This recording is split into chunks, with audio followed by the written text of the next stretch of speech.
I'm a technical marketing engineer for Cisco. I work in a group called SAVBU, the Server and Access Virtualization Business Unit.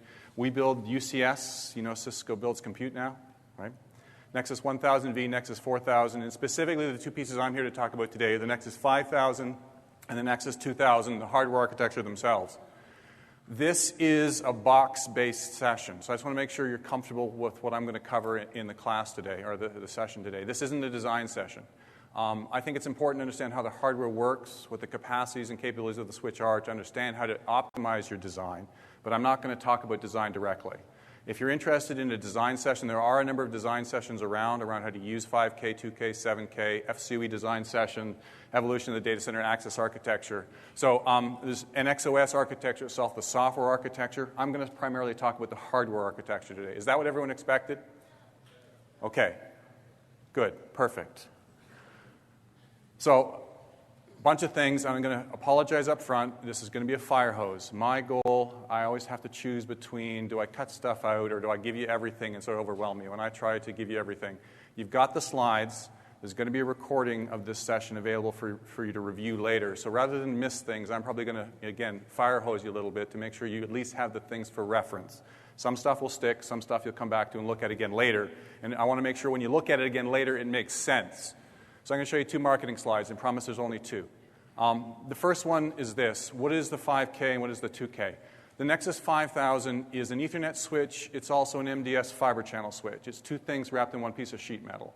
It's running NXOS, which is a derivative of SAN OS, with all the Ethernet layer 3 functionality added to everything we had in the fiber channel space. So when you look at the box, it is a fiber channel switch and it's an Ethernet switch. And I'll talk about the expansion modules, but basically they are ways to provide more physical port flexibility. Do I need fiber channel ports? Do I need Ethernet ports?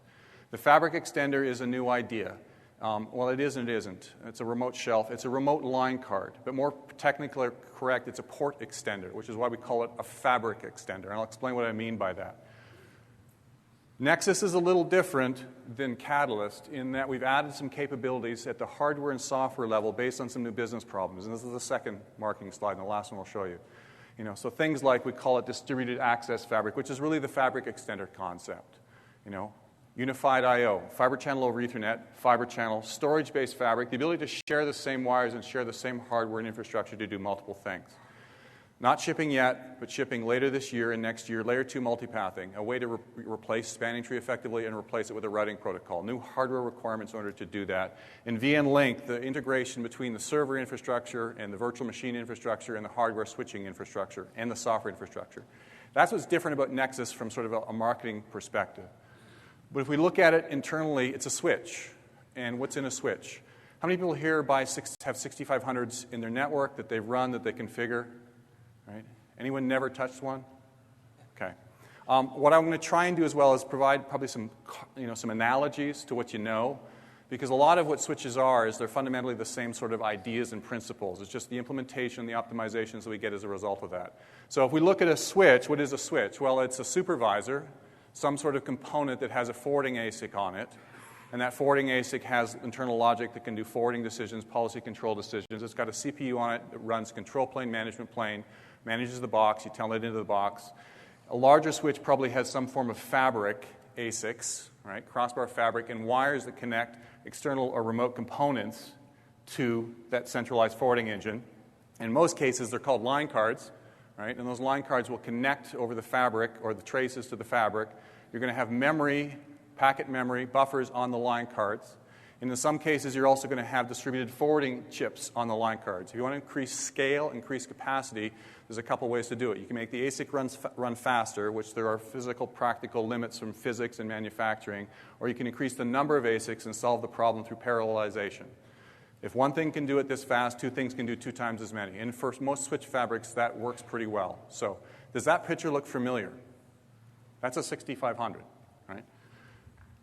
Not all switches are identical, and what I want to talk about is how this one's different, but I also want to talk about how it's the same. So let's look at the mechanicals. Let's look at the box outside. How many people here actually have one of these? Oh, okay, cool. Make my boss real happy, right? 5K, physically designed a little differently than most of the switches. Everybody who's got one knows that the front of the switch is here.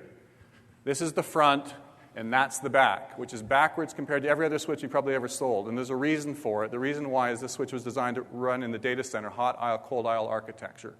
If you walk down your row in the data center, what do you see on all your servers or all your compute infrastructure? You see disks, right? You see fruitable components. What else do you see? You can ask me questions anytime you want, right? I will ask one thing to be clear, two things. One, anyone's parents ever tell them not to listen to loud music when they were a kid because yeah, well, mine did, and I didn't listen. So if I come running up the aisleway, it's because, anyways. The other thing is I'll ask as many questions as we can answer. It's a big room. If I can't get everybody's question answered, who's from Cisco in the room? Right? Vincent is. There's a couple people here. Well, if I don't answer your question, and I'll answer it right now, but if by the end of the day you still got questions, come find me. We want to make sure your questions get answered before you go home. So please, ask your questions. Yeah.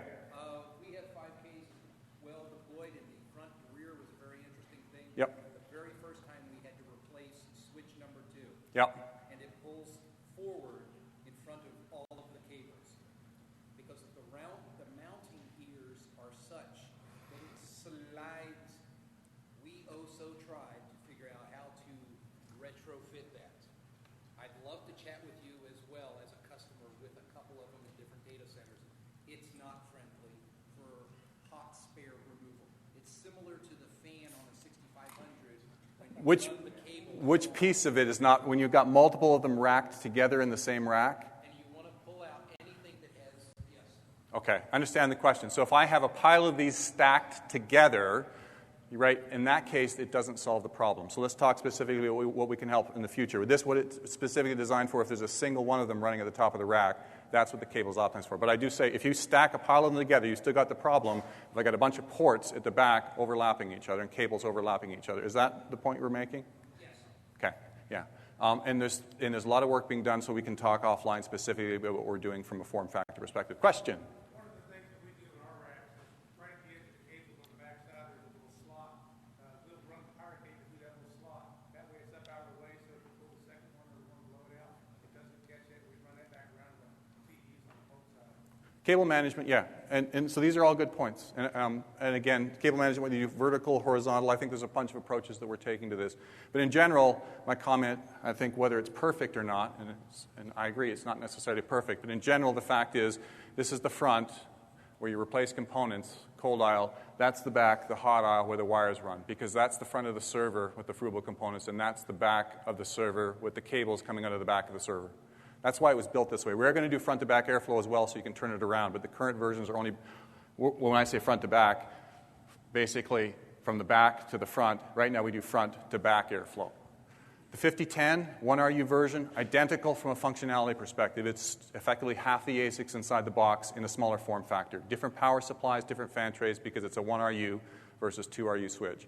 But when I say 5010 or 5020 from now on, functionally, there is no difference. It's just a port scale density question, right? 1RU, 2RU.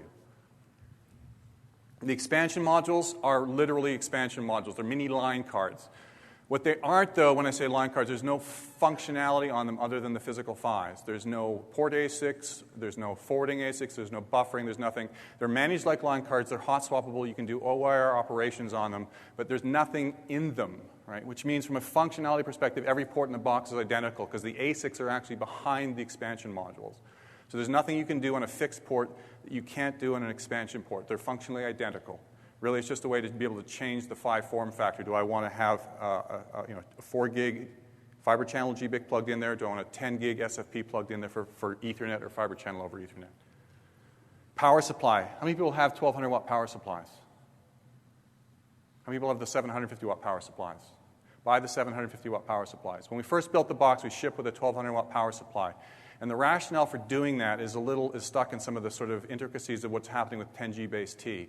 When we first hardware spec'd out the box, it was, well, the first PHYs for 10G base T were like horribly power inefficient. They also didn't work. So when the engineering team spec'd out the box with plans for potential futures, they put enough power to be able to supply the PHYs of the original 10G base T form factors, the first things coming off the fab lines. No one ever deployed them because the simple truth was is if I walked into the data center with a bunch of cabling and I turned on a cell phone, I'd latch all the 10G base T ports down. So that stuff never made it to production. We're going to see 10G base T this year, but nothing that's existed yet in any volume. Question?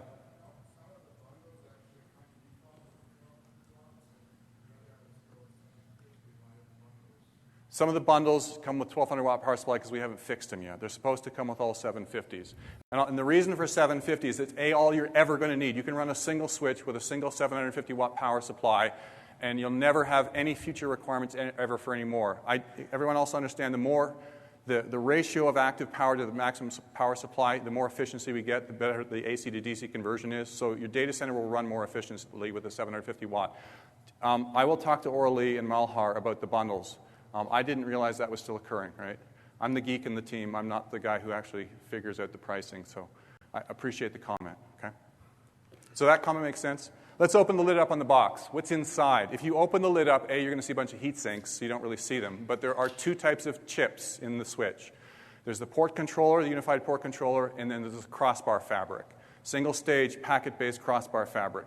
The other thing that's in the switch is the control plane. Functionally, the control plane is an Intel-based control plane. It's a PCI bus, Intel processor, standards-based memory, flash memory. And if you look at it, the key thing I want to point out to begin with is first that they're completely isolated. There is accessing this almost mini server inside the switch. There's two NICs. There's a NIC that connects to the in-band data path, and there's a NIC that connects to the management zero port. Everybody who's got a Nexus switch finds they're a little different from Catalyst because we have dedicated management ports on them. In this switch, in the 7K, that management port never connects or passes through any of the data plane. It's completely physically isolated. So from a functional perspective, even if the data plane's dead, you can still talk to the CPU because there's no relationship between the forwarding chips, the forwarding data plane, and access to that management port, which is one of the reasons it was built that way. It's physically isolated. There are two NIC interfaces that also talk to the CPU, and I'm going to explain them in a little more detail in 2 slides. It's a distributed forwarding-based switch. What I mean by that is every ASIC has 4 slices.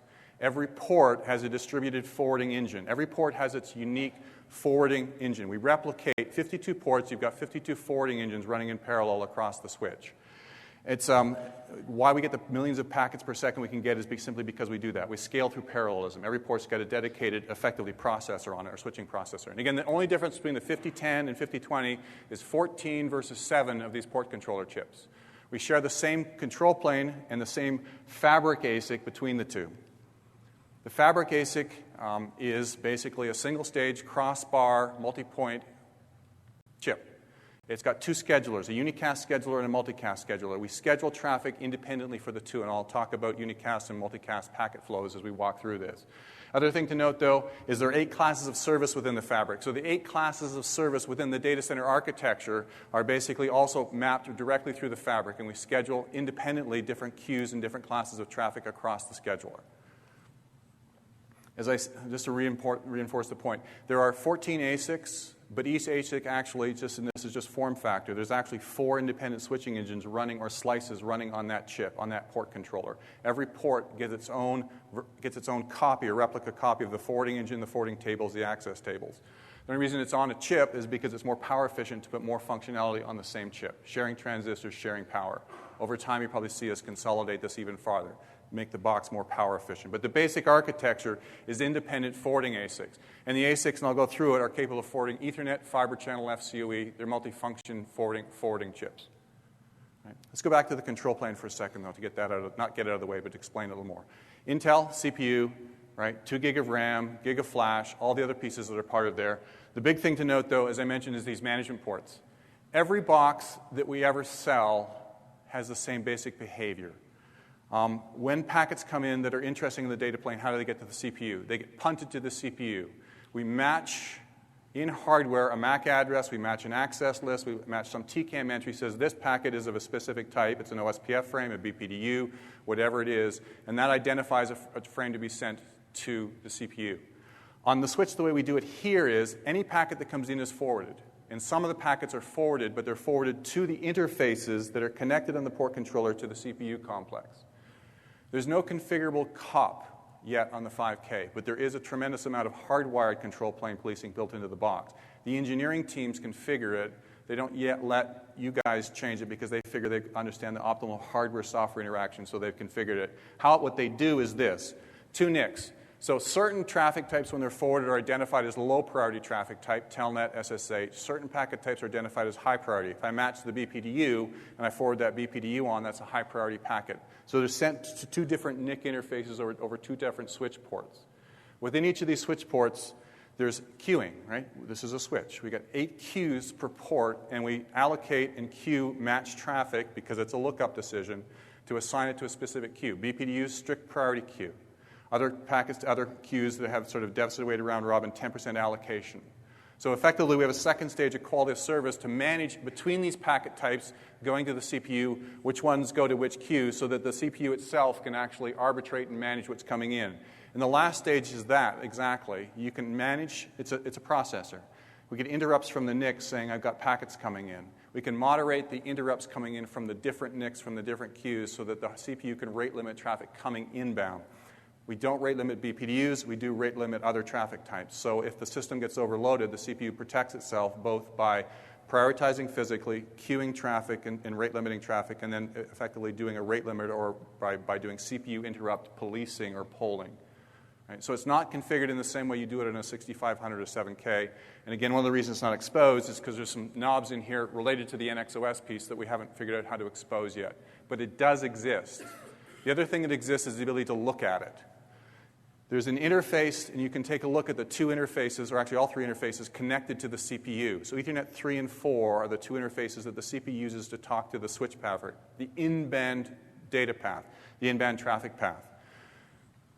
So you can look at the interfaces just like you're looking at an interface on a switch port, or more importantly on a server port. And you also have the ability on NXOS, there's we built in an analyzer, a Wireshark. You can span the traffic from any of these interfaces, the management 0 interface, the high priority or low priority interface. So you're trying to figure out what traffic is going to the CPU. You can actually span that NIC the same way I do promiscuous mode on a NIC on your PC, and actually look at the traffic to find out what's coming to the CPU. So A, you can see what's coming in, and B, if you actually have to analyze it, you can put a sniffer on it to figure out what it is. So we rate limit it, we control it, we police it, and we give you the ability to look at it, but we don't yet give you an ability for you to tune the knobs in terms of how much BPDU traffic versus how much telnet traffic gets to the CPU. That's all hard-coded by the hardware and software team. How do these ports appear on the outside of the box? Everyone asks us, and I'll be honest, what we've done here, right? There's 4 ports and 1 console port on the front of the box, only 2 of which are active, management 0 and the console.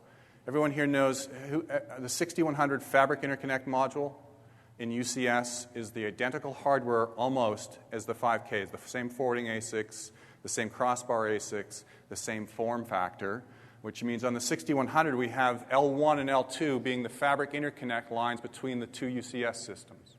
So that's why they're there. They're not active on this box because they can serve no purpose.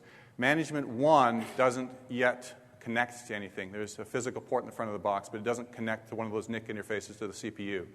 We've been asked for 2 management ports on the box. Anyone here actually want 2 physical out-of-band management ports in addition to having in-band and console access? We will talk because we want to talk. Cool, right?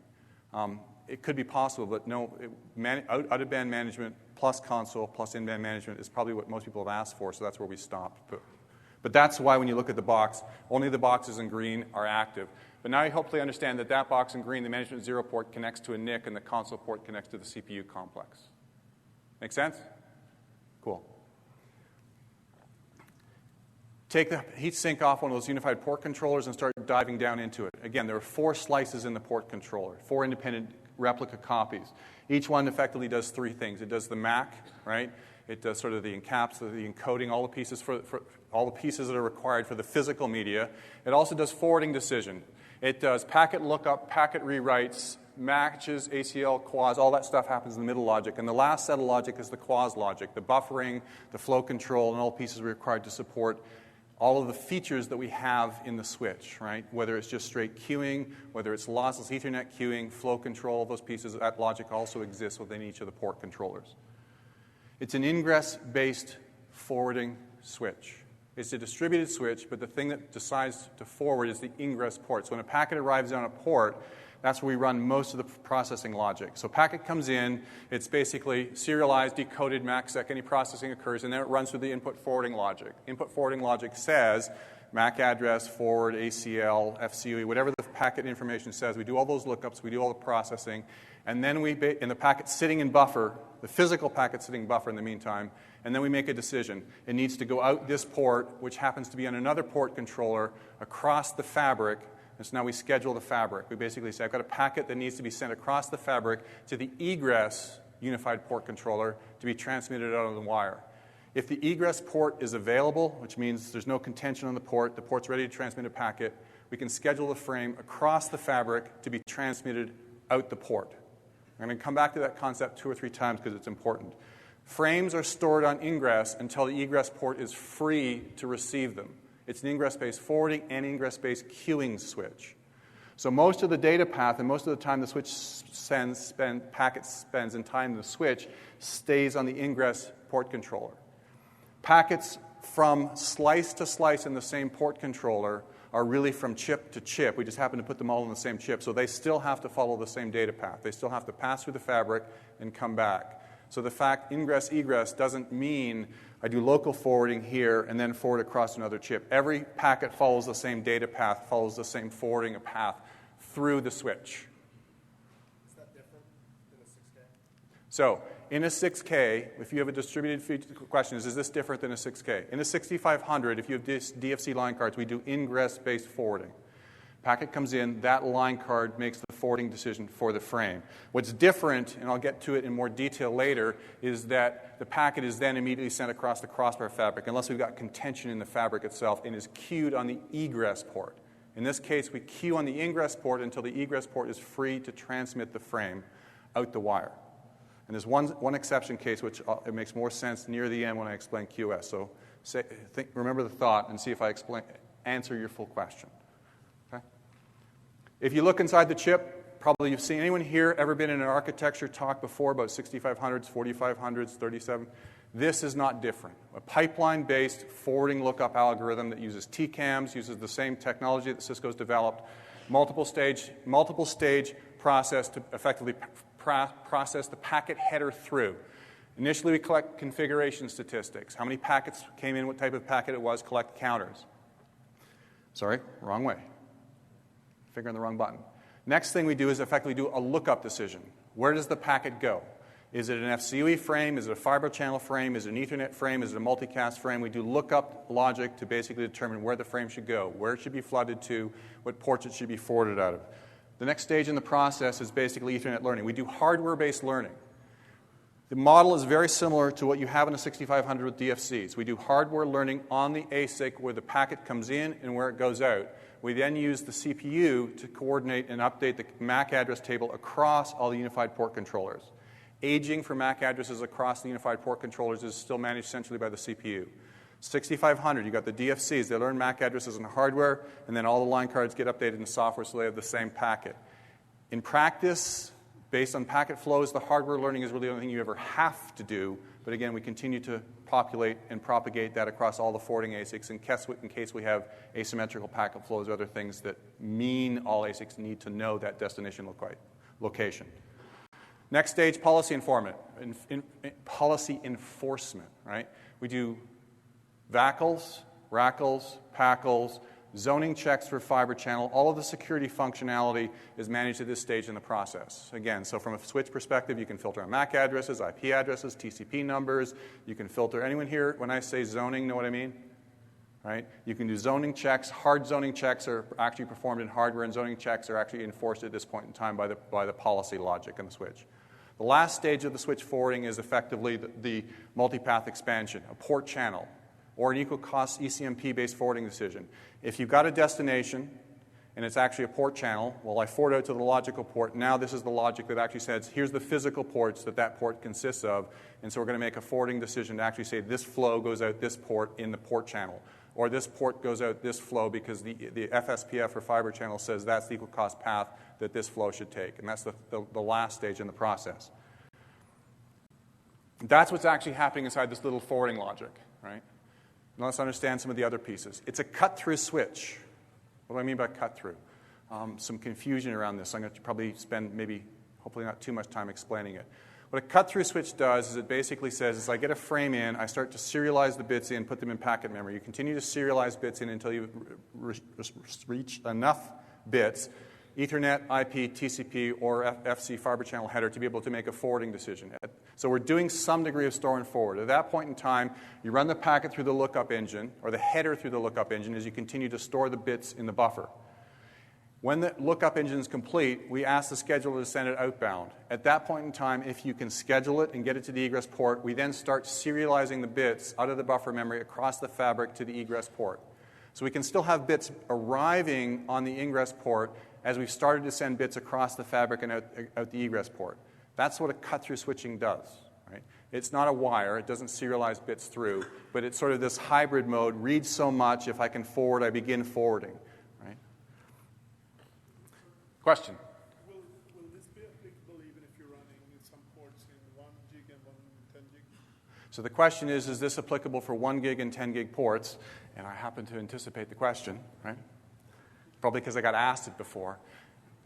Cut-through switching requires that you've got the same baud rate or the same signaling on the wire on the ingress and the egress ports, right? I can't have bits coming in slower than they go out, right? So 1 gig, 10 gig to 10 gig can operate in cut-through mode. 10 gig to 1 gig, because the bits are coming in faster than going out, can also operate in cut-through mode. 1 gig to 10 gig must operate in store and forward mode. The switch isn't a cut-through switch. It's a dynamic switch. It's adaptive in terms of what it needs to do on a per-packet basis, depending on whether the packet needs a speed mismatch, the packet needs to be buffered, or we have any other operation. So 10 gig to 1 gig is cut through. 1 gig to 10 gig is store and forward. 1 gig to 1 gig you'd think should be cut through as well, but the internal architecture of the switch is 10 gig data rates. So I've got 1 gig to 10 gig to 10 gig to 1 gig, which means in that case we still do store and forward operations. Question?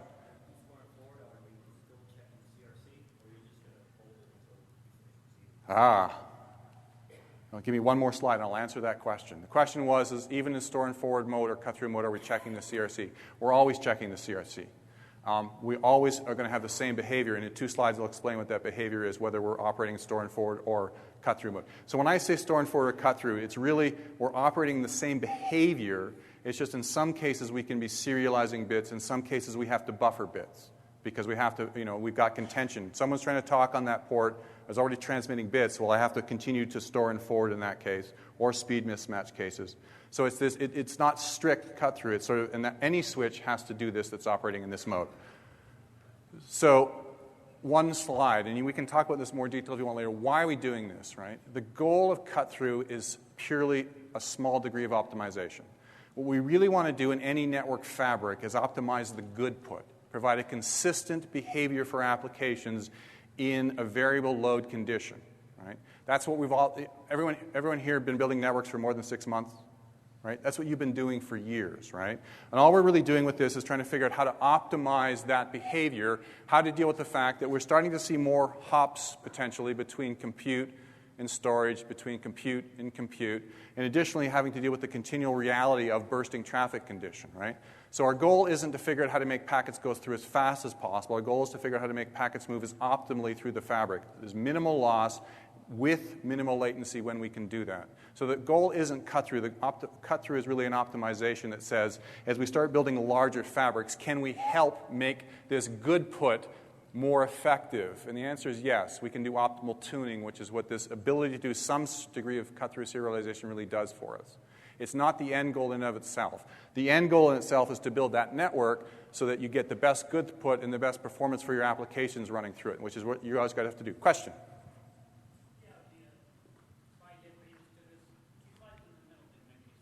Which slide didn't make sense? Yep.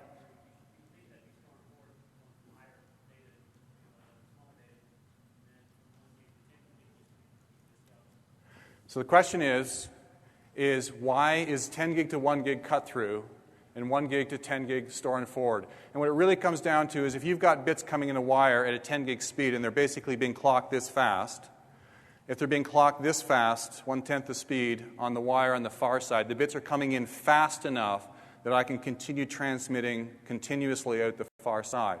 If I've got bits coming in this rate on this side, I can't transmit them this fast on the other side because the clock rate on the wire, well, it's not quite exactly tenfold, but the baud rate on the wire is faster, and you can't have a bit come in, transmit it, and wait a bunch of time on the other side for the next bit to come in.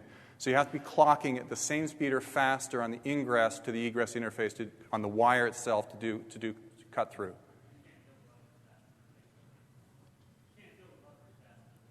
Well, it's not the buffer so much. If you just think about it, it's actually, if I have a bit, right, that actually transitions, and that bit time is this fast, right, how fast is it on the other side? If this side's faster than this side, I'm going to start storing the bits in memory, in the buffer memory, and then actually signaling on the wire on the outside. And that's the real reason it has to be same to same or faster to slower.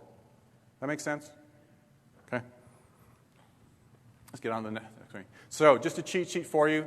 Again, fiber channel FCE, all the different behaviors that we will have by default through the switch. Even in the cut-through cases, if we have contention, we will revert to store and forward mode. We don't want to lose frames. Losing a packet is a bad thing. How many people here, when they look on their network and they actually see non-zero drop counters, start to do something about it? Everybody, right? Dropping packets is bad, right? Cut-through isn't designed to make packet drop higher. It's to figure out, can we get a little bit faster without dropping frames? And that's the architecture, general architecture of the switch. Question about CRCs. So this is a cut-through switch, which means we have the same behavior for every frame, whether we actually store it or whether we get to serialize it in the cut-through mode. And what we effectively do is we're going to transmit the packet in all cases if we have a CRC error or not. Which means if a packet comes in and it's got corruption on the upstream physical wire, the GBIC's bad, the copper's bad, there's some problems with the fiber, whatever it is that causes some sort of bit error, we will detect that bit error on ingress to any ASIC port.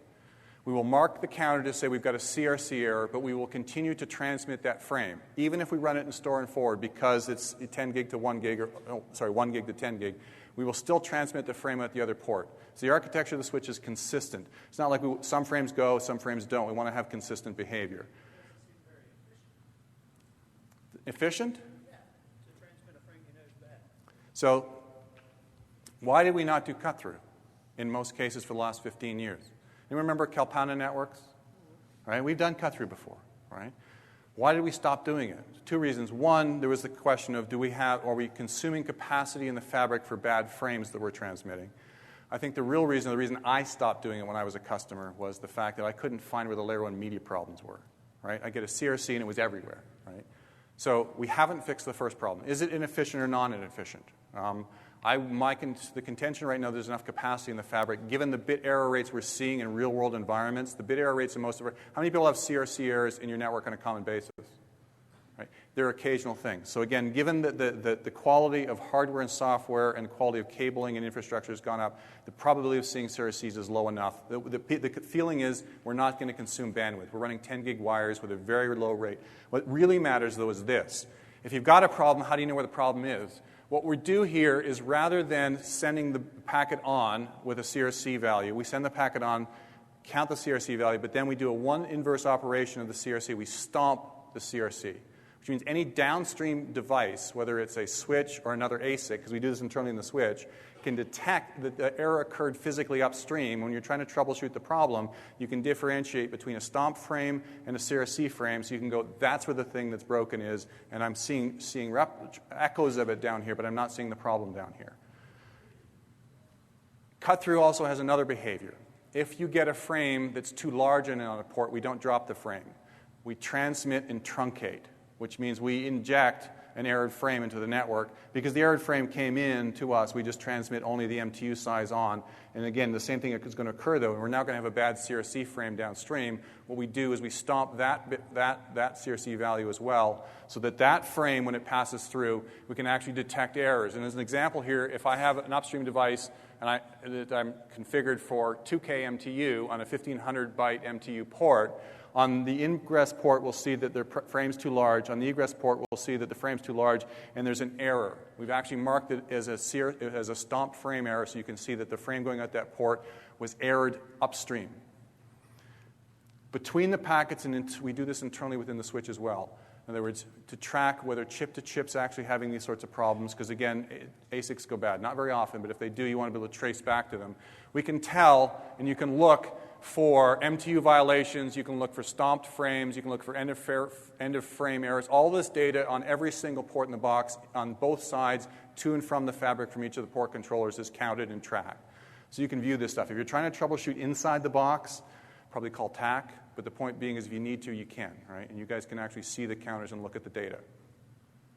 So did I answer your question about CRCs, right?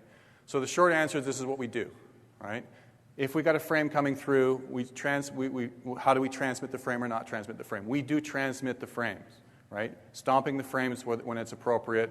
And again, in the F fiber channel case, we also modify the end of frame information. We actually pass that information down to the fiber channel frame because we don't want an FCOE frame to lose the indicator that's corrupted when it gets routed as a fiber channel frame in an upstream link.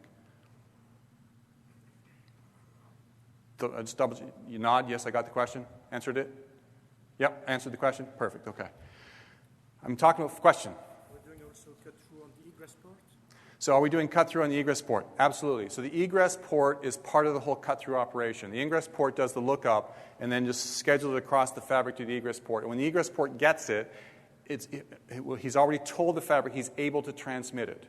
The fabric wouldn't send it to that port unless he's ready to start serializing it out on the wire. So yes, at that point in time, the bits just start going out the wire and being serialized to build the packet and to build a packet on the wire. So yes, the egress port also is part of the whole end-to-end cut-through behavior. We're a fiber channel switch. What that means, though, and we're an Ethernet switch, which means internally we have to pick one of the two we're using within the ASICs. Fiber channel frames are forwarded as FCOE frames internal to the switch, even if I'm going from an initiator that's a fiber channel initiator to a fiber channel, ISL link, or to a fiber channel target attached to the box. So FC frames or FCOE frames coming in the switch are both treated as FCOE frames internally to the switch. They're transmitted across the fabric, and they will be then sent out on the wire with the correct encoding and media type. FCOE, there's a lot of misconception about it. FCOE fundamentally is wire replacement. FCOE is nothing more than replacing fibers with Ethernet fibers. Right? It's purely an encapsulation, link level protocol change. It's nothing more than that. And in this case, that's why we can do FC to FCOE, FC. All of these media transmission types can occur because all we're doing is basically saying it's coming in here. And you remember token ring? Could you route IP from a token ring to an Ethernet? It's the same IP packet. It's the same fiber channel packet. It's just Ethernet versus token ring. It's one encoding type to another encoding type. We're routing through the box fiber channel. That's effectively what we're doing. So we can do FC to FC. So all these things are possible, and that's why we can do them. But inside the switch, it's an FCOE frame across the fabric, which is more of interest's sake. Ingress queuing. We started the conversation earlier about ingress queuing, some of the things that apply to it. It's an ingress forwarding and ingress-based queuing switch. Why? In most of your environments, how many of your ports have sustained congestion on them? The uplinks from the access tier, right? Some other point with a very busy server. How many people have congestion that moves from port to port or spike congestion from a server? Typically, the way we forward frames is we send a frame on ingress, we send it through the fabric, and it queues on egress. What that means is if I got one port that I have 20 ports sending to, I have to have enough buffer on that port to be able to sustain 20 inputs to the output ratio. One of the ways we deal with this in some switches is we do shared memory architectures. The other way we deal with it is use ingress-based queuing. And what happens is if I have a point of contention, in this example, 3 ports transmitting to 1, since we store the frame on ingress, we effectively get an additive effect of buffer memory. 3 ports to 1 means I have 3 times the buffer. 20 ports to 1 means I have 20 times the buffer available to queue frames for that egress port. And buffering at some point runs out, no matter what switch you build and how you build it. But the goal here is to figure out how to build an architecture that can do more efficient buffer management, more akin to a centralized memory switch, so that from a buffer capacity perspective, we can distribute the buffer across all the line cards, so that if my congestion moves from port 1 to port 7, rather than having to have huge buffers on port 1 and port 7, we share the buffers across all the ports talking to them, so they get large buffer that is now being used for port 1, and milliseconds later is being used for port 2, and then is being used for port 29. Right?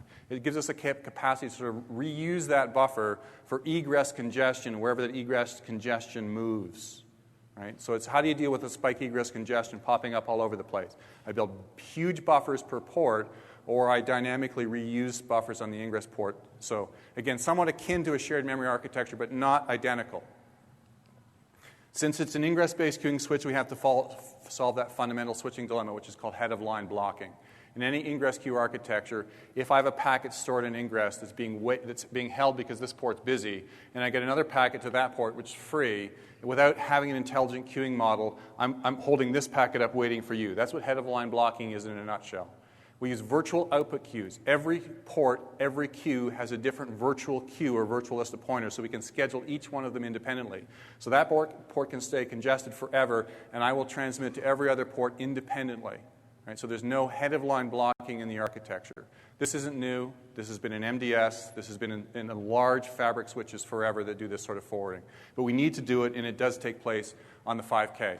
So we effectively have 464 virtual queues on every ingress port, one for every queue on every egress port. There's shared memory, right? The buffers, there's not 464 physical buffers. There's one shared pool of buffers with pointers into that buffer memory, the way we would do in any shared memory architecture. There are a limited number of ports on the switch that can be run at 1 gig speed. Physically, the SFP, SFP Plus are almost the same size, but there's some electrical characteristic differences between the two. And if you want to insert an SFP to run, any of the standard SFPs to run at 1 gig speeds, we specifically have to tell the port to accept and be ready to accept a new transceiver type. Tell the port, tell the hardware this is an SFP going to be plugged into that port rather than an SFP Plus for 10 gig plugged into that port. The way you do that is you go on the port and you type the speed command 1000, and that tells the port that you're going to insert an SFP, and it should operate in a mode, an electrical mode, to accept that SFP rather than the SFP Plus.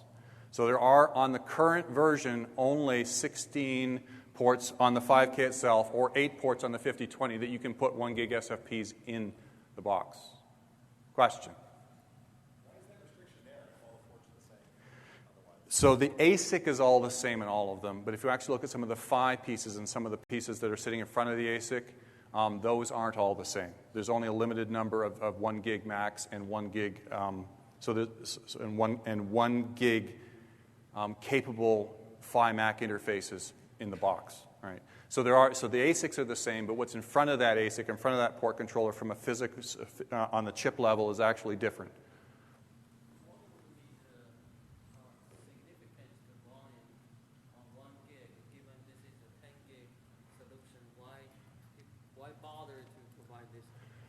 Why bother to supply 1 gig? Because everybody asked. When the box was shipped initially, we didn't support it, right? And the other question, so for longer term, so two things. Longer term, the next SKUs of the switches are going to support 1 gig on all ports. We've basically recognized that people want to do that. They didn't want to move to 10 gig as fast. They had more requirements for more temporary 1 gig density, and so we're going to change that on the new SKUs later this year. But right now, the shipping hardware does this. 22, the fabric extenders provide the 1 gig port density in most cases. Sorry, question? Is that speed not like lacking speed? How is it dealing with flow control? Flow control is still there running on a gigabit. So, 2 parts to your question. Functionally, everything you can do on a 10 gig port, you can do on a 1 gig port, except things that we assume are 10G based, 10 gigabit only. Data center bridging, priority flow control, FCUE are not supported on a 1 gig port. The hardware's there. We're not supporting it because no NICs are ever going to be built to do those things. So we're only supporting the pieces so we're standard pause frames and everything else you'd run on a 1 gig port. So that port changes in terms of some of its capabilities when you go from 1 gig to 10 gig. From a QoS, from anything else, access list, nothing else changes. Sorry, I apologize. Question? The standard gigabit flow control is still there. Correct. Standard gigabit flow control, 802.3x pause frames are available on a 1 gig port. Even when you put speed. Even when you put speed 1000. Yep. And let me re-answer that question. It's not a 10, 100, 1000 port. It's a 1000 port. You put a 1 gig SFP in there and it runs at a gig speed. Right? You can't put a 10 meg device in there. People always ask me the question. I want to balance my port channels across port ASICs. my honest opinion is the best design now that we've got VPC, multi-chassis ether channel. If you want redundancy for a port channel, 2 boxes is the right way to do it. If you actually want to spend the time and actually figure out which ASIC is mapped to which port so you can guarantee your port channels never across the same ASIC, you can do that. And I basically gave you a slide here to tell you what to look for to make sure that no 2 ports in a port channel are mapped to the same ASIC. I don't do this. I wouldn't do this. I think there's too much work involved in doing it. The MTBF, if you want an HA do 2 boxes, that's going to be a true high availability solution. This would be interesting to do, but I don't think you're going to get many more 9s out of doing this than you would as compared to doing a real architectural design change. But if you want to, go for it. Now you know how. Okay? Step over to the left for a second. Right? People's brains full yet? I told you, okay? Again, I would rather you have heard this and be able to remember it later than just never have heard it at all. So that's the 2K. What is the 2000? It's a remote line card. What do I mean by that? We basically take apart a large chassis, put all the line cards, wrap them in sheet metal, give them independent power supplies, extend the fabric over wires rather than over long wires you see rather than wires overrunning the backplane, and that's what a fabric extender is. Functionally, in actual practice, it's a line card in terms of the way that the component's managed, but it's also a port extender. I'll explain what I mean by a port extender in a few slides. So it builds basically a single switch with a single management control and data plane, but actually deaggregates it. So I've got a switch, and I take the line cards, and I do this with it. Put them wherever you want to, up to 300 meters away. Terms, host interface or HIF interface, I'll use a lot. You may see in some of the terminology. It's the server port. It's the port you plug the server into, or the port on the 2000.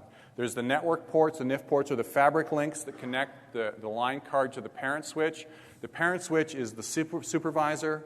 It's the CPU. It contains the fabric ASICs. It contains the forwarding ASICs. Right? We'll use the term parent switch because today 5,000, you can connect 2,000 to 5,000, but that's going to the family's going to allow you across Nexus to do more than that eventually. Right? So we want to make sure there's a common term for the upstream device. The ports on the switch, and I'm going to say this probably 5 times. One question. The ports on the switch are ports on the 5K. They're ports on the switch. They're not ports on the line card.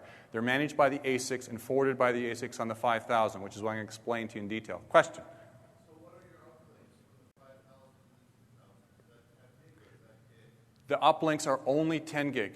Right? You can run 1 to 8 uplinks depending on the line card that you've bought and the number of fibers. They're effectively uplinks, 10 gig speed, supporting flow control, supporting lossless Ethernet, supporting all the things we need to extend the fabric downstream. So there's queuing across them, and I'll hopefully go through it and explain it well enough. They're really extensions of the backplane, but we're using Ethernet. So CX1, SFP, there's now a fabric extended transceiver. We call it a FET, right, which is a low-price optical transceiver that works for traffic between the fabric extender and the upstream 5K. Depending on how far you want that line card away, you can use a copper media or you have to use fiber due to the distance. Right? So specifically, the fabric extender, the FET is designed to deal with the costs of extending that link over fiber. First question, then this one. Yes? The FET today can only be purchased when you buy a 5K and 2K together. They're not purchasable as things you take out and start using in other switches somewhere else because they're only supported on those uplinks. So you basically buy them when you buy the switch. And I know people want to do sparing, and we're going to fix that. But right now, you can only buy them when you buy the switch. Right? You buy the line card, you need 4. Here you go. Right? Question? Why the 300-meter limitation? I have a question. I'll ask my question first, then I'll answer your question. How far do you want it to be? No, honestly, 1 kilometer, 2 kilometers, 5 kilometers, what do you want? I'll tell you why. Okay, I also want to know, so the reason why, it'll make more sense when we talk about quality of service, between the line card and the 5K, we support lossless Ethernet. If I'm sending a frame from the parent switch downstream, and it's an FCOE frame, I have to guarantee it's never lost. So priority flow control allows us to extend from buffer credits, if you're familiar with the fiber channel, it's a distance, speed, buffer limitation. How far can we go and guarantee that as I'm sending you bits, you can send me a message back fast enough that I don't overflow your buffers at the far end? Right? So we can increase that distance by increasing the buffers at this other side, right? Which costs us more, which means you may have to spend a bit more. So that's why I want to know how far do you want to go. right? We're going to make it go farther at some point. It's just how fast and how soon. If you need it now, tell me, and we do something about it. But that's the reason. The reason is because we have to make sure that that loop responds back fast enough that I don't throw data at you before I overrun your buffers. Same reason for 300 meters for FCOE 10 gig data center bridging support between an initiator, a server, and a 5K, or a 5K and another 5K. It's exactly the same reason. When you configure it, basically you configure two things, and it'll make more sense in a minute. You're going to configure the interface on the 5K as a new switch port type called switch port mode FX fabric. And what that does is turn on VN tags, which will make sense in a second. The other thing you have to do is you basically have to give it a line card number. When I install a line card in a 6K or 7K, 7/1, I know because I slid the card in the slot 7/1. If the line card's wherever you want to put it, what line card number is it? It has no idea. You have to explicitly number the line card. High-level view, and then we'll dive down, right? It's a line card. You can do show mod or you can do show FX to see the fabric extenders. There are extensions, port channel interfaces. You map interfaces or traffic from specific host ports across the interfaces. But again, the key point to note is the ports are ports on the switch. Everything you do in that logic, that lookup engine I talked about earlier, right? Access control, forwarding decisions, still occurs on those same chips. It's just occurring upstream.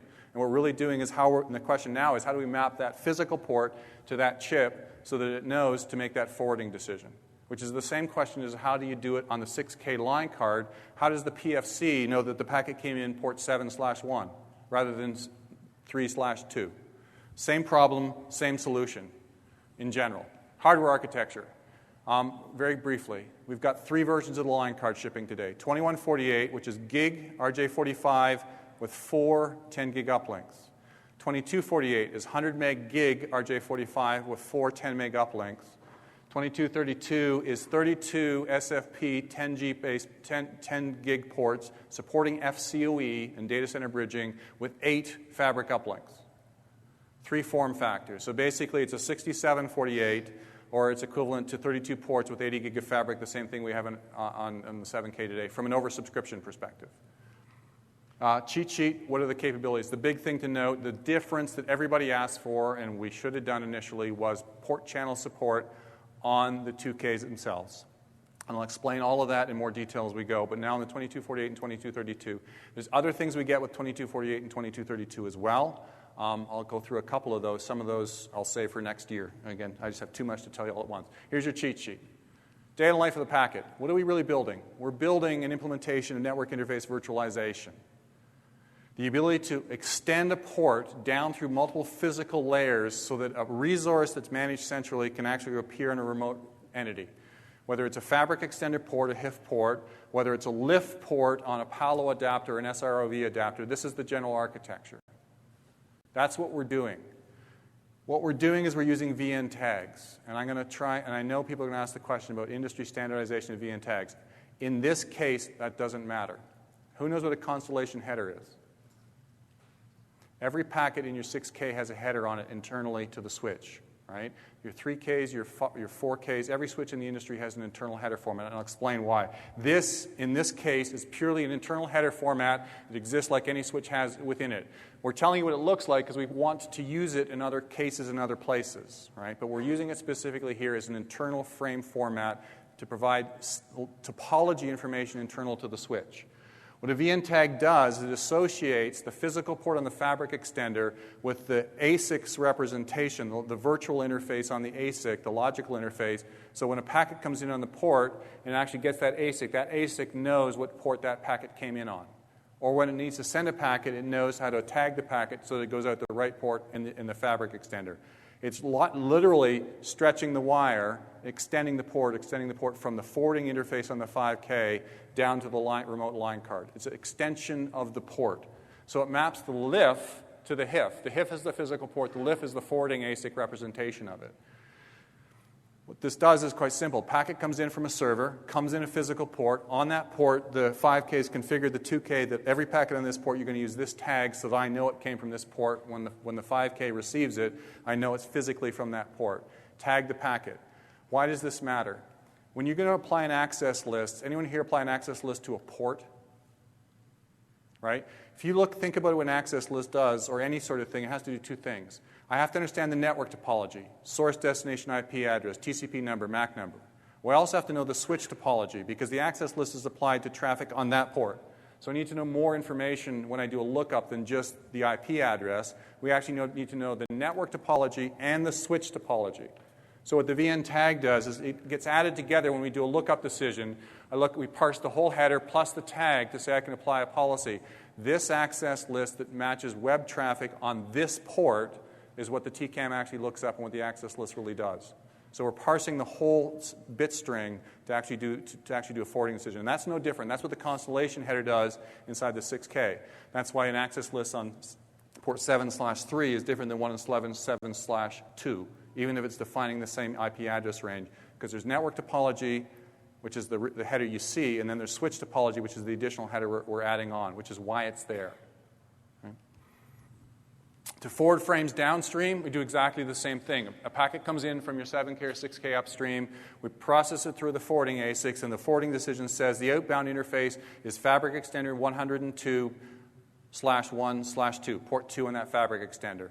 We now look up and go, okay, that's the tag that I put on the packet so that when it gets downstream, it knows to send it out physical port 2. And that's really what the tag does. It basically ties those two things together. And it only has relevance on that wire, because it's basically that ASIC to that ASIC. How do the two of them know that the packet is correlated? It's a correlation mechanism between the two distributed ASICs. Right? And it's not a new idea. If you buy a third-party switch, I could name you some other companies, they do exactly the same because they have to. We need to have internal switch topology information, so we need additional header information. If you look at how the switch works, if you look at a packet being forwarded from a 2K port to a 2K port, packet comes in on a 2K port, gets marked with a specific physical HIF port. That VN tag's associated with it, gets forwarded up the fabric links. The switching ASICs arrives on the switching ASIC and it goes, okay, I know this packet is from this 2K port, or it's this port on my switch. Process it, run it through the same algorithm I went through with the 5K, all the same stages, because it's a port on the 5K. All that's processes, forward across the crossbar fabric, go to the egress unified port controller. At that point in time, it says, I know that packet has to go out this port on a line card, or fabric extender, so I apply a tag and send the tag out the fabric interfaces. When I type switch port mode FEX fabric, you tell that port to be able to add or remove those tags appropriately so we can tie the two pieces together. So from a forwarding perspective, what you see in the bottom is that. What happens on the top is this. The line card does no forwarding. It's not a dumb card, but there's no distributed forwarding on the line card. What the line card does is basically map physical ports to upstream logical ports, right? And you tie them together. And there's a reason we did this, and you guys may not agree with the reason. How many people here have DFC3s, DFC3Bs, and DFC3Cs all on their same switches? Right? So part of the challenge is when we put distributed ASICs on the line cards is you start upgrading it. You know, how do you upgrade everything in sequence? How many people here buy Catalyst 4000s? If you bought a line card in 1998 and it's still in your switch, can you run IP hardware v6 by putting a new soup in it? In other words, you can take a new supervisor. The forwarding functionality is all located on the soup. There's no forwarding functionality on the line card. So I can upgrade the supervisor and get more functionality. This architecture is identical. I upgrade the supervisor, and now the line card gets new properties. Whether it's good or bad, we think it's good, right? You guys may disagree, but that's one of the reasons we did it, right? So one of the goals is to provide some more reusability for the fabric extender, and you'll see that makes sense when you see some announcements later this year, and you take that 5K, that 2K over here and plug it in over here. You don't have to worry about ASIC family mismatches when you do that. Okay, but as a result, what that means is the 2K ASIC really is doing hard-coded forwarding between VN tags and specific downstream physical ports. Two modes to configure the fabric extender, and the way you configure the modes really is talking about how we're doing this mapping, right? Static pinning says I take physical interfaces, physical fabric interfaces, and I associate traffic from specific front panel ports on the 2K to specific interfaces. The VN tags for those ports are carried only over that link. Hard-coded the traffic through, which is basically this. And I apologize, my picture doesn't match my description. I've only got 2 links configured here, but I drew 4. But basically it says I've got 2 links, and you can see which front panel ports, Ethernet 101 to 24 are mapped to the first interface, and 25 through 48 are mapped to the second physical upstream interface. The VN tags for those ports go that wire, VN tags for those ports go up that wire. Question? So with all that being said, you definitely don't want to wire your 2,000 separate 5,000. You want to do 2,000 to a 5,000, another 2,000 to 5,000. So the question, and I'm going to answer it in detail, is do you connect your 2,000 to two separate 5,000s? Give me 4 slides, and I will answer that, how it works and why it works in the configuration that it does. So that's how this works. The second mode is a port channel. And the reason for a port channel is because we like port channels because they do what? They provide failover capacity, decreases of capacity without seeing topology changes. We're going to see exactly the same thing here. When we add a port channel, we're adding an additional level of hardware redirection. What we do with a port channel is we load share all the VN tagged traffic across the single fat wire. All of the ports in this case are still pinned. They're still mapped through to an uplink. Right? But that uplink is a big virtual uplink rather than little individual uplinks. What that means is we load share flows on a per flow basis, and if we lose a link, all the tags go boom, pop over to another port.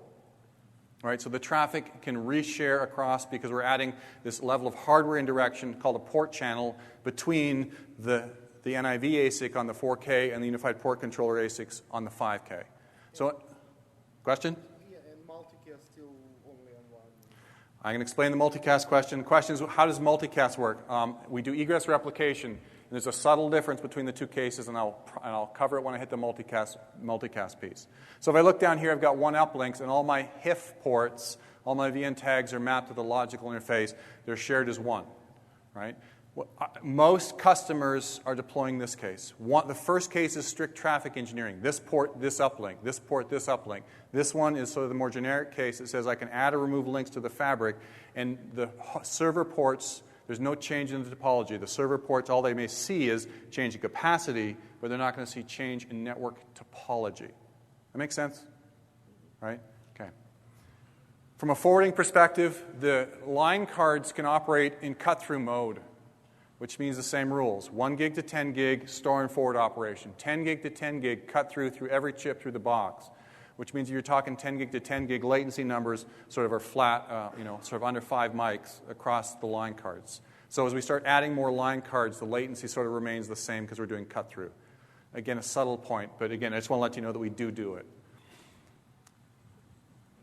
Is this really different? The bottom's a 6K, the top's sort of the 5K, 2K architecture. Functionally, we do some things, and I'm going to reinforce it to answer the question. We do line card egress replication for broadcast and multicast frames, just like we do in a 6500. Right? We don't replicate packets and send them multiple times over the fabric. We send it down to the line card, replicate it on the line card. I'll explain exactly how when I do the multicast section. We have distributed forwarding ASICs. When you buy a fabric extender, you're buying a DFC-enabled product, except the DFC happens to live on the 5K. We've got all the 14 ASICs rather than a per line card basis. We put them all on the supervisor. Right? And then one of the reasons is I replace the supervisor, replace all the forwarding ASICs at once, and all the line cards get the new DFCs effectively. So we're doing distributed forwarding, we just move the physical location. Crossbar fabric's a crossbar fabric. Right? We basically do the same thing. Where it lives and how it functions is slightly different, but it's basically the same idea. We have fabric. You have traces fabric in the box. You've got traces or fabric links that you see here. Right? The only difference is you do see them. We have to ask questions like how long do you want them to be? Why can it only be 300 meters today? But functionally, from an architectural perspective, they're identical. They're moving packets internally to the switch with an internal packet header over that wire to get from the line card to the supervisor and down to the next line card. Let's take a look at the switch as a whole. You guys comfortable so far? 2K, 5K is a virtual switch. Right? So let's talk about characteristics of the switch and try and put some of these pieces together to answer what I think may be some questions. The first one I'm going to answer is how many. How many line cards, how many ports, how many port channels. And I'll be honest, anytime we do something that's flexible, what is the side effect of that? It's more complicated. Right? More knobs. You want to have more knobs? Well, now there's more knobs. Right? So you have to understand what the knobs do. So there's 2 scaling factors we have to track, physical and logical. What I mean by logical is CPU or control plane. The major limitation on the number of ports on a switch is control plane. Right? There is a certain physical limitation, but the limitation today for 12 line cards and fabric extender is really 576 ports. How many ports can you manage with a CPU and manage BPDUs, manage CPU, manage all that control plane state? You know, if something goes wrong in your network, how can we make sure that everything works correctly and we don't have any weird failure conditions or race conditions? So as the CPU scales, the port numbers will start to scale. But that's where that limitation comes in. There are some physical ones itself. So let's look at some of them. Port channel first. We support 16, 576, and what's half of 576? 248 port channels at the same time in the same box. What that means is, depending on where the thing's plugged in and which port configuration you're going to use, you may have to consider different factors. So 3 factors: the 5K itself, 5K ASICs, the 2K itself, 2K ASICs, and virtual port channel, which is really a port channel, but it's not a hardware port channel, so it's a different resource. Let's look at them each individually. On the 5K itself, we support port channels. We support up to 16 physical interfaces in a port channel. We only support 16 of them on the current hardware SKUs. So you can only have 16 port channels. If you're using 16 interfaces in a port channel, you run out of ports, but if you're looking at only 2, potentially you can have more ports than you have port channels. This is due to the forwarding ASICs on the 5K itself. So this number relates specifically to things plugged into ports on the 5K. And what it comes down to is this: when we do a lookup decision, you basically do forwarding to an interface. An interface is a logical thing, right? It can be a port channel, it can be a physical interface, but we treat it as a thing when we call it in the interface map. On the interface map, there are 4 bits, which basically allow us to map through using the hash to physical interfaces. 4 bits gives us how many port channels? 16, right? That's where that number comes from. That's going to change in the next ASIC SKU, but right now it's 16. That only applies to things physically plugged into ports in the 5K because the hardware hashing is occurring on those chips amongst those physical ports. Question? Are those consumed by both Nexus for port channels and then perhaps ESX or VM servers as well? Anything physically connected to the 5K, if that port is the port you're actually physically configuring as a port channel, it's consumed by one of these hardware resources. If the server is attached to the 2000, completely different. But if I have a server attached to that box and a 10 gig interface from that server to that switch, and I've got 2 ports and I do this with it, those are 2 ports on that 5000, that hardware is load sharing amongst those 2 ports, that applies. Does that make sense? Can I ask that again? Yep. 16 or 8 faxes, each fax 2 connections, 2 of 5020. Yep. I then can't connect any ESX servers with port channels. If you have, so the question was, I have 8 fabric extenders, and I'm using the port channel configuration between the fabric extender and the 5K. 8 fabric extenders, 2 ports physically on that box means you've used 8 of the 16 resources available. So you have 8 more to use. Right? So you've got 16 port channels on the box, whether you use them for fabric lengths. But what that means, and this will show after 3 slides to be clear, that applies, you have to have more than one physical port on the 5K configured as a member of that port channel, because that's what that hardware hash has to do. The second one, so before I do that, one of the things you're going to see in all the switches we're building, 40, SOUP 6E, the latest generation ASICs, the K5 ASICs and the 4Ks do this as well. We've changed the hashing algorithms, right? We now have much more efficient hashing algorithms for better load sharing. We've done 2 things. We've changed the CRC polynomials that we use to divide basically the value that you're hashing, the source destination IP address. CRC polynomial is basically a big prime number, right? Everyone understand crypto? The bigger the prime number, the more secure it is because the more random the hash. Again, the more complicated and more sophisticated the CRC polynomials we use, and we're using a 2-tier one here, the more randomization you get. The other thing we're doing is hashing to 256 buckets.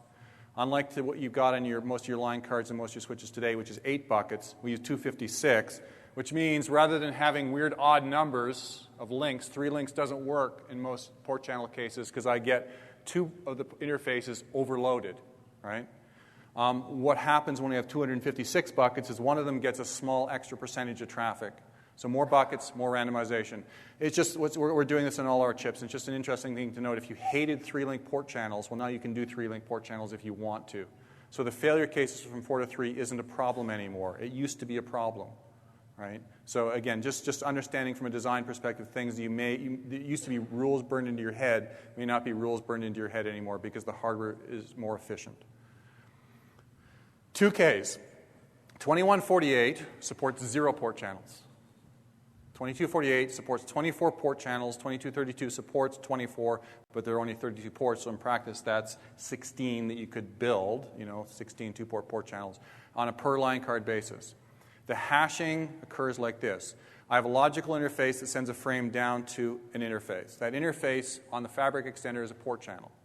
I send one VN tag. That VN tag goes down to the switch. The switch has a local ASIC. The new ASICs on the 2Ks now can do a port channel hash across flows that are all marked with the same VN tag. So I send every packet down with the same tag, and on the switch we do hashing based on TCP, IP, the traditional layer 2, layer 3, 4 hashing on the chip. It's actually including VLAN now, but sort of a subtle point, on that chip between ports on the 2K itself. So, just for clarification. Yep. So with 2248, that would allow you to do, for instance, like a 4 gig ether channel coming from the host Correct. via VPC. Right. So the question is, could I take a server with 4 interfaces, bundle them together on the server, and connect them to the 2248? Yes, you can. We can support up to 8 interfaces on a port channel on a 2K.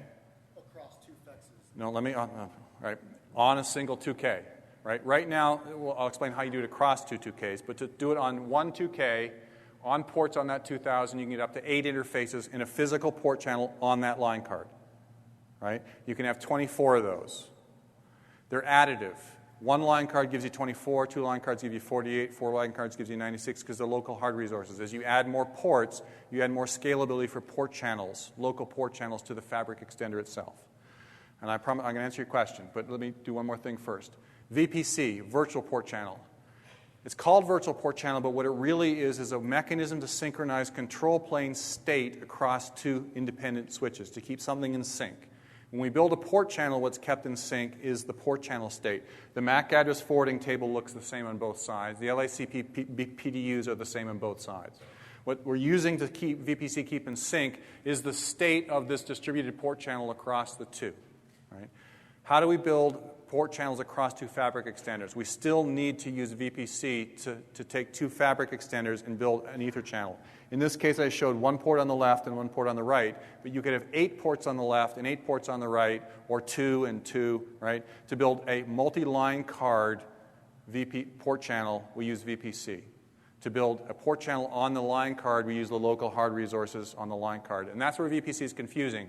You build a port, you take 2 things and you tie them together. You take 2 interfaces, you take 2 port channels, and you create a macro resource. And the macro resource is the virtual super resource that we're building, and that's what VPC does. So in your case, to want to take 2 links on the left and 2 links on the right, we'd build a 2-link port channel physically, port channel, and then use VPC to tie the 2 of them together to build a 4-port channel spread across 2 switches. Question?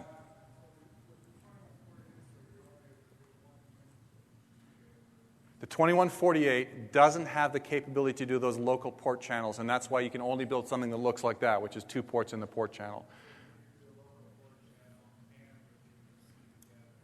So if you want to have true redundancy, line card and SOUP and switch redundancy, you use VPC. You got as many, half the interfaces here and half the interfaces here, up to 8 and 8, which is up to 16 in total. Which, if you're using 2232s, is 160 gig coming out of your servers, right? I don't think you'll do that. I think reality is it's for 1 gig NICs, right? 3 and 3, 4 and 4, 2 and 2. And ask questions about this, because this is confusing, because there's a bunch of interrelated things. When we connect to 2K, finally got around to someone's question. When I connect to 2000 to 5000s, what are we doing, right? You configure a port channel. And it looks like you're configuring VPC and configuring a port channel. But what you're really configuring is you're telling VPC to use a common sort of set of logical interface topology, and what you're synchronizing between the 5K on the right and the 5K on the left is the interface state on the line card. So when I actually look at that port, Ethernet 155.1/13, it appears on both parent switches. And what VPC is doing is it's making sure, remember, there's the logical interfaces. The 2 logical interfaces, 2 ASICs up here, are synchronized in the way they're managing that physical interface on the host port. I got a packet comes in, counters get updated on both sides. I have a packet that comes down this way. Do I apply the access list? Well, for this port, that logical interface is the same as this one, so I have the same forwarding logic for both. So in this case, what VPC is doing is it's keeping the port state for the state for the port, not the state for the port channel synchronized across both. We're using a port channel here because in this case, what we have to do is we have to have the same logical interfaces, the same VN tags accessible on both sides. So it's got to be a port channel because if I did static pinning, I'd have uniqueness on one side and I have no way to reference the same thing on the other side. So it's a port channel to allow us to have something, one big wire, with a common pool of resources, and then use VPC to replicate those resources on both sides. Question? Are you sending PDBUs down to the fax? Sorry? Are you sending PDBUs down to the fax? BPDUs? So, between the 5K and the 2K, there's no spanning tree. It's internal fabric. We use internal control plane mechanisms. We use SDP, Satellite Discovery Protocol, SMP, Satellite Management Protocol, and MTS, the same messaging that flows between the 7K line cards and supervisor. We don't run LACP, we don't run BPDUs, we don't run anything. It's internal to the switch. The topology is managed internally. There's no loops because it's VN tag-based forwarding. So there's no way for packets to go around because there's no mechanism to do that. Right? Question? Are you going to have subsequent slide that's going to have FEX 156 hooked up in a somewhat parallel fashion and connect port channels off of that down to the server? Yes. And then let me answer these two questions and then come to your one because that's my next slide. Yes, question? When we go to the next slide where we have 2,000 hooked to two 50 cans, what's the number of vectors we can put off of the 50 can? 12 or something? It's 12. What happens if we've got like 7 on one 50 can and we put 7 on another 50 can and we go to Marion? Let me answer. That's this. Yep. That's this slide here too. Let me answer.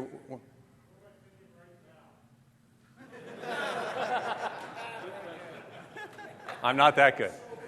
I'm not that good. Okay, I'll answer both of these questions. So from a topology perspective, we basically got two HA topologies that are viable today, and they're important to understand. Because what we can do is on the left, we have two switches. We have a 5K with 12 line cards that I can attach to it. And I have a second 5K with 12 line cards that are attached to it. We can use VPC to synchronize state across those two for a port channel.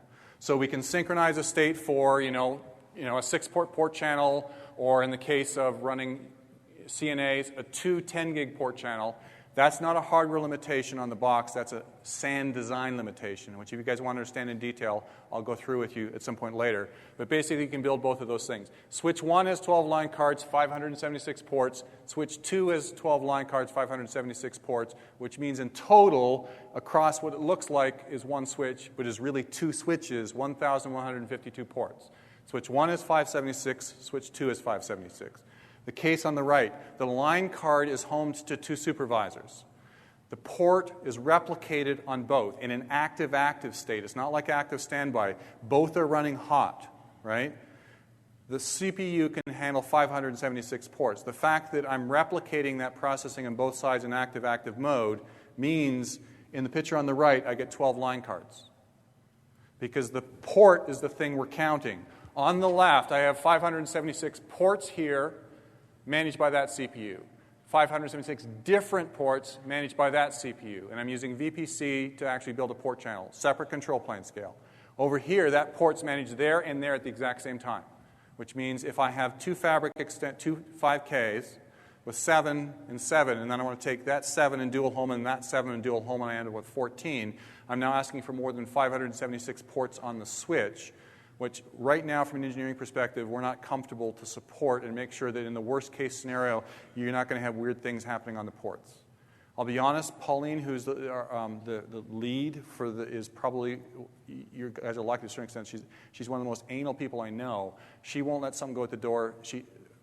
576 ports means you can have 576 ports with every feature configured, bouncing every half second for 3 days, nonstop, the entire topology just flapping like this, spanning tree going crazy, and not have a problem. The control plane can keep up. But that's why that number's there, and she won't go beyond it. But that means since it's occurring twice, you only get 576 ports on the right, because that's really one switch with two soups, active-active soups. That's two supervised, two switches independently. Did that answer the people's questions? Clarification.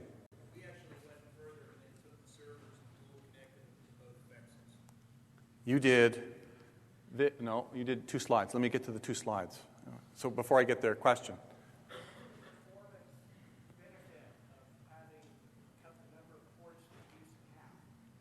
Performance benefit, there's really no performance benefit because really what we're saying on the right is you have 576 ports. You just have to be processing every piece of state information twice, active here and active here.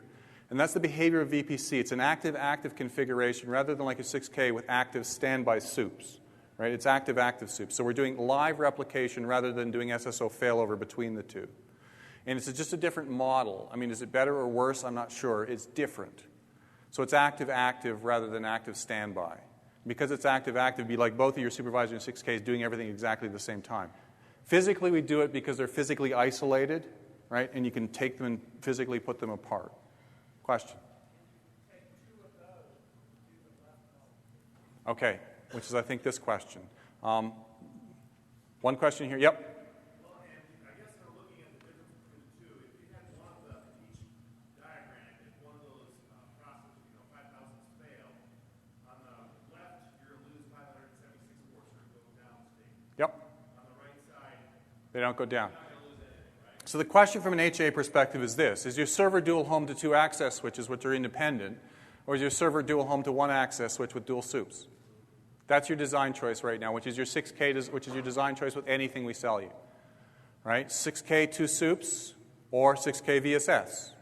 VSS, dual soup. That's the HA models we've got today. And in 2 slides, I'm going to answer the question everyone, I think, wants to ask. I think from an HA perspective, if you analyze what you're trying to do, I mean, you may want more, but I think if you adding more isn't going to really buy you more resiliency. If you've got 2 switches, 2 servers connected to 2 independent access switches, anything that fails on either side, we just fail over. Right? The other side says I'm failing over the fabric and the data plane and control plane, but not the line card itself. I do have a potential single point of failure with that line card. Right? But if you do the MTBF number, the VSS, meets your 5 nines requirements. But I'll answer what everybody wants to know in 2 slides, as I said, when I get a question.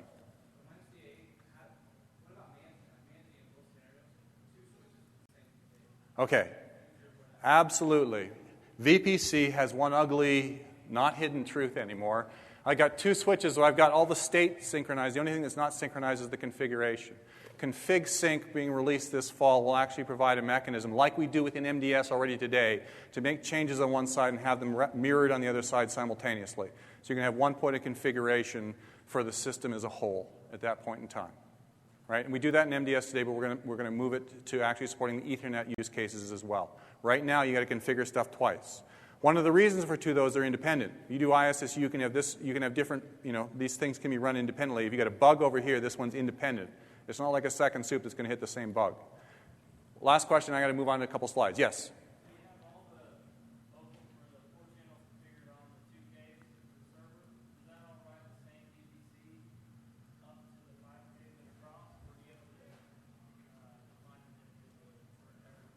So let me see if I answered the question, if I understood it correctly. The question is we're defining this port channel on the right, the ones on the right, or the one on the left? Okay. On the right, that port channel is a single port channel. It's configured with no VPC. It just looks like a port channel. Interface port channel 100. And under the interfaces, I go under FEX 155. Under each of the ports, I go channel group 100, channel group 100, channel group 100, channel group 100. Over here on the left, you build a port channel of 3 ports over here, right? Port channel 100. Put the 3 ports of the port channel 100 over here, and then I type the additional command, VPC 100, underneath of the 2 of them, which ties them together. And that's the difference between what's on the right and what's on the left. So you define the VPC config on the 2000 that go up and up? On the one on the left, yeah. Okay. Let's answer everyone's question. So, why don't we support this yet? Well, if you think about it, what it is, it's a port channel of a port channel.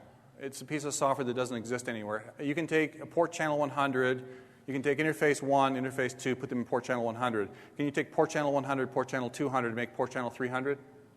No, you can't yet. What we need to do is basically build a port channel out of a port channel in order to support this topology. We will be supporting it. It is in the roadmap. We're going to do it. Right? I think let me answer. We're going to do it. I'm still curious why people want to, but I know people want to, so we're going to do it. Question? Software. Software upgrade only. Current hardware will support this. It's a pure software release change. No hardware requirements. I'll be honest, the problem with this design, let me go back, right? The design on the left, you can do unified I/O on. You can do fiber channel over Ethernet. You can do all those things if you ever want to do them. Design on the right, and in this design, you can't. Because we SAN A, SAN B all get confused. So, I mean, depending on what you want to do in the future, I think the only design you're going to be able to deploy is the one on the left anyways, depending on what you want to do with your designs in the future. If you don't care about FCUE ever, you can do anything. But if you actually say in 5 years I want to do FCUE, you've got to do SAN A, SAN B isolation, which is the picture on the left. Last question.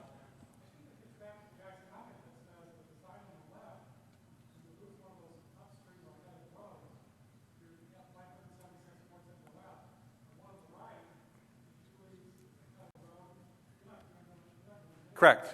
So you do lose a lot of ports on the left. If you build it that big, every device should be redundantly home. So yeah, you do. You lose a bunch of servers, all fail over to the second side. Which is why we know. And the only challenge we run into is this. How do you do SAN A, SAN B isolation? How do you have the SAN team go, yeah, I understand what you're doing, right? Because in this picture here, there's no SAN A, SAN B isolation. That's the dilemma we're struggling with, listening to the two sides of the house asking us for what we want, right?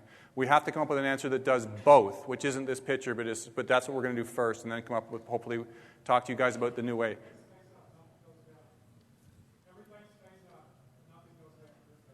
Right, that's what we need. Yep. Let me move on, because I know we're starting to run out of time, and I got a bunch of stuff left to talk to you guys, and I want to make sure we get through it. And I will stay late, because there's lots of detailed design questions, and I'm glad to go through them. We got other sessions to talk to them too. Multicast. Multicast, everyone knows what an OIL is? Output Interface List? Right? It's a flooding domain. It basically says packet comes in, star, G, S, G, what ports does it have to go out? I've seen PIM state, IGMP state, where does the packet go? 5K does fabric-based replication. Single packet comes in, we basically schedule it, multicast schedule. This is the second schedule I haven't talked about yet. I've been talking about the unicast schedule all along. Replicated in the fabric, goes to all the egress ports. That OIL basically has to map to a flooding group. I basically have to say this port maps to this many output ports. If I have this one going to these three ports, that's one flooding group. This one going to these ones, that's that flooding group. That's a different flooding tree, different fan out. We also happen to have queues. Who here runs multicast? Who runs quality of service on their multicast? Okay. We build a switch that has quas turned on and puts multicast into different queues by default. For everybody who doesn't, what we've done is we basically built a switch where we've taken the fabric and said all your traffic goes into one queue. And all that fabric capacity gets allocated to one traffic. They all go in one queue. People are doing quads. We load share all the multicast traffic across all the different queues, across all the different schedulers, and everything's nice and happy.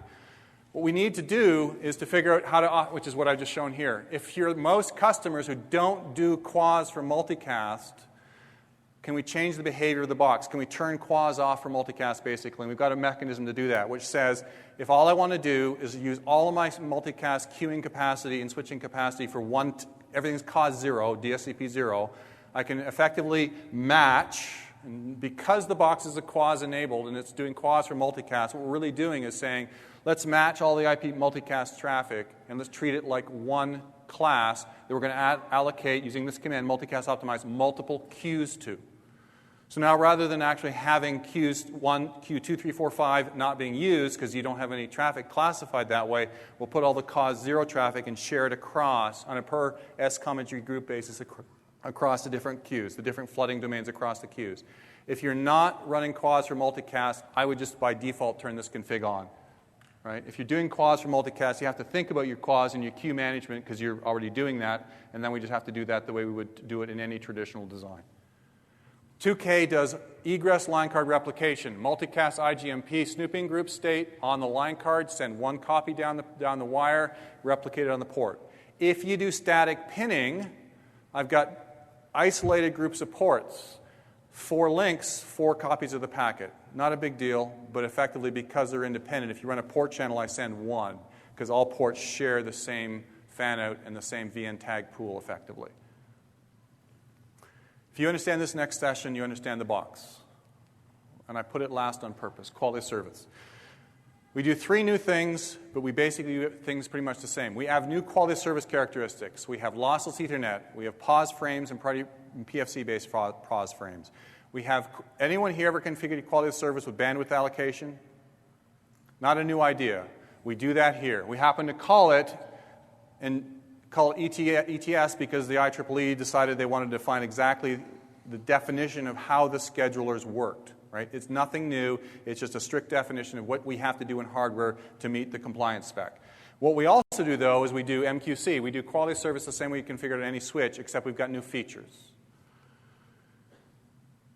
By default, quality of service is turned on the 5K, and you cannot turn it off. Class 6 and 7 are reserved. BPDUs, control plane network, and inter-network control are reserved with strict priority queues. We want that on any switch. Who here wants their BPDUs to be deprioritized to have a telnet packet go first? Nobody, right? So you can't touch those queues. If you turn FCE in the box, by default you get 4 queues allocated, 2 you can't touch, 0, which is used for everything other than fiber channel over Ethernet traffic. So even if it's marked, if it's, in other words, if you've got IP traffic, cause 0 traffic, they all go to IP group 0. All of my FCE traffic, FIP, FCUE, cause 3 traffic goes to IP group 2. So that you get 4 queues by default, and then you decide what you want to do from there. There are more knobs, more complexity, right? There are 3 types of policies. So class maps, we have policy maps. There are 3 types of policy maps we can build, and there are 3 places to apply the policy maps: ingress, egress, and globally. Right? And you can decide quas rules, classification rules, apply them on ingress or apply them to the system, which becomes a default for all the ports. Queuing, we can queue on ingress, egress, or system defaults. And you guys, I'm running long, and I'm going to try and get through this so you all get to your next sessions. By default, the queues are allocated this way. It looks like not much queuing buffer. It's an ingress switch. It's additive. Right? You can tune these buffers by changing the network quas policy. You go back here, policy, network quas, change the buffering. You can basically change how much buffer is allocated to each queue. There's very little egress buffer allocated and very little egress buffer that you ever need. If you look at the way packets flow through the switch, packets come in, we process traffic classification, layer 2, layer 3 access list. Hardware does ingress policing, not currently supported in software. It's going to come, but not shipping yet. MTU check. We do MTU checking per queue. I'll explain why in a second. We do buffer monitoring, we do traffic monitoring. When packets are being stored in ingress, you ready to receive a packet in egress, send it across the scheduler. The downstream switch or the neighbor switch suddenly goes, flow control message, stop sending traffic. We're already starting to send packets across the fabric. You can't stop sending across the fabric. They've got to stop somewhere because we basically told the port to stop transmitting. That's what the egress buffer is used for. It's only used to absorb packets in flight. Oh, port's free. Oh, stop transmitting because I got a flow control message from the neighbor device, the server, the array, or the other stream switch. What do I do with the frame? Well, it's got to land somewhere, which is why the egress buffers are so small, because they're only ever used in that case to intercept in-flight packets during that race condition. Okay. Priority flow control, it's pause frames with 8 values to respond to. Basically, inside the switch, what we do is, if on a per-queue basis, if we've got congestion and we're receiving packets, we basically receive congestion on egress port, we can't transmit to the egress port on that queue. That virtual output queue is held because you've basically said, don't send me anything because I'm being paused downstream. Even if the wire is not active, we can't transmit anything. That's propagated back up to the ingress by the schedule to the ingress port controllers, who all sit there in queue frames. When their buffers fill up, if it's a lossless queue, they in turn will send a message upstream to say, stop sending me stuff because I'm full and my downstream guy is not ready to receive it. And that's sort of the propagation effect for flow control through the fabric. MTU is on a per interface basis, and I'm almost done. And I apologize for running long. You guys asked questions, and I was glad you did. FCUE, IP web traffic, NFS traffic, all from the same server. 9K jumbo frame for NFS, best throughput, 1,500 bytes because I don't want fragmentation on the internet. Fiber channel frames are 2,200 bytes. How do I do them all on one port? And more importantly, say I actually can differentiate the traffic. We do per queue or per cause-based MTUs, which means even if you're not doing unified I/O, the annoying thing is if I want to change the MTU, I have to change it in the quas policy map, because I'm associating queue, policy, MTU. Definition of everything about the traffic type. The MTU of the traffic, how much bandwidth it requires, what service it requires, is it lossless, is it priority queue? All of that things are all together for that traffic class. It's sort of annoying first time you do it, but that's why we do it. If you start building more complicated networks, you'll see it makes sense. This is the picture. If you get this picture, you get the switch, right? Packets came in on ingress. We've got queues defined on egress. We've got packets coming in on the port, packets being scheduled to the crossbar fabric from that unified port controller, or ingress queuing switch. If I can't send a frame, who drops it? The ingress port. We have a counter that says packets discarded on ingress. How many packets got discarded because the egress port was congested? There's different things you have to understand about the switch. This slide sort of summarizes the behavior of the switch, why we got packets to the fabric. Packets arrive in the port, they go to the fabric, and if the egress port needs to drop them, we drop them. The 2K, the only clause between the 5K and 2K is internal quality of service. 6700 series line card, talking to the fabric, 40 gig of capacity. How do you queue traffic? Exactly the same problem. We prioritize traffic across the fabric links, but it's not external. All the quas for the box is done on the port controllers. All the forwarding, everything happens up here. All we care about is if I'm congested my fabric link because I've got 2 links, 20 gig rather than 40, how do I ensure that I schedule the right traffic across the fabric to the supervisor? You can manage and you can configure this if you need to, and primarily what you'd want to do this for, the reason no longer exists because we've done some tuning on the buffers. And if anyone here running NFS? No? Okay. In some cases of NFS, what we wanted to do is we want to ensure 10 gig filer, 1 gig server, screaming traffic down to the port. The ports basically can't absorb the traffic. Where does it get dropped? We want to push back pressure from the line card from that port to the 5K buffers and back upstream. We configure that queue for lossless Ethernet so we can push congestion back to the filer to prevent loss downstream at the server. Right? Buffer allocation tuning, in most cases we found we don't need to do it anymore, but if you still need to, that's the only reason you'd ever do that here is because I want to flow control and I actually don't want the server to drop packets for NFS traffic. Switch on the left, on the right. Sorry, my left, your right. You guys are familiar with it. This is the new switch, or the switch I've been talking about. Fundamentally, it's a bunch of line cards with a fabric interconnect. The forwarding's not distributed, but it is distributed. They just happen to just move the forwarding ASICs upstream to the supervisor, right? It's a switch, right? The big difference is it has some new capabilities, DCB, priority flow control, Ethernet, FCOE, but it's got these line cards that are physically remote. Does the concept make sense at a high level? Okay, question.